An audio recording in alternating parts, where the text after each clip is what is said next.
प्रिय बंधु सर्वप्रथमे आम प्रेममय जीशु ख्रीष्ट को धन्यवाद देबा से आमको एही चैनल माध्यम रे एक सुंदर शिक्षा प्रदान करती। आज आमे जीशु ख्रीष्ट शिखाई थिबा प्रार्थना विषय रे जानिबा।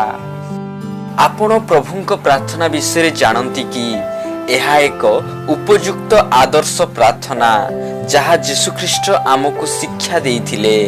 जीशु ख्रीष्ट कहिले प्रार्थना करिबा समय रे कपटी मानंक परि हुओ नाही, कारण से माने लोक देखैबा पई समाज गृह और छक कोण रे ठिया होई प्रार्थना करिबा को भल पांती।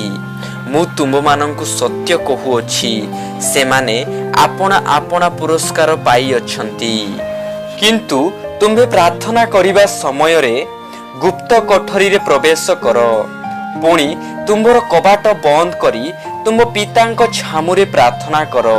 आउ तुमर पिता जे गोपन रे देखंती से तुमको फल देबे। पुणी प्रार्थना करिबा समय रे विजातीय मानंक परी अना आवश्यक पुनरुक्ति कर नाही, कारण से माने बहुत कथा कहिबारु से मानंक प्रार्थना सुना जीव बोली मने करंती। एणु से मानंक परी हुओ नाही, कारण तुम मानंकर कोन प्रयोजन मागिबा पूर्वरु तुम मानंकर पिता ईश्वर जानती। तुम्बे माने एही प्रकारे प्रार्थना करो।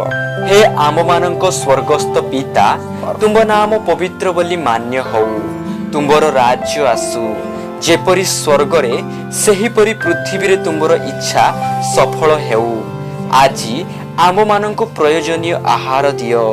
आमे माने जेपरी आपना आपना अपराधी मानंकु क्षमा करियछु सेही परी आम मानंकर अपराध सब क्षमा करो।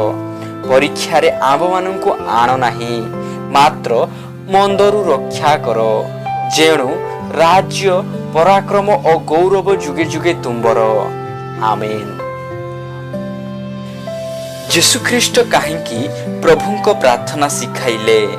प्रभुंक प्रार्थना आपणक पई एहार अर्थ कोन? आसंतु आगामी वीडियो माध्यम रे एही प्रश्न गुड़िक उपरे ध्यान देबा।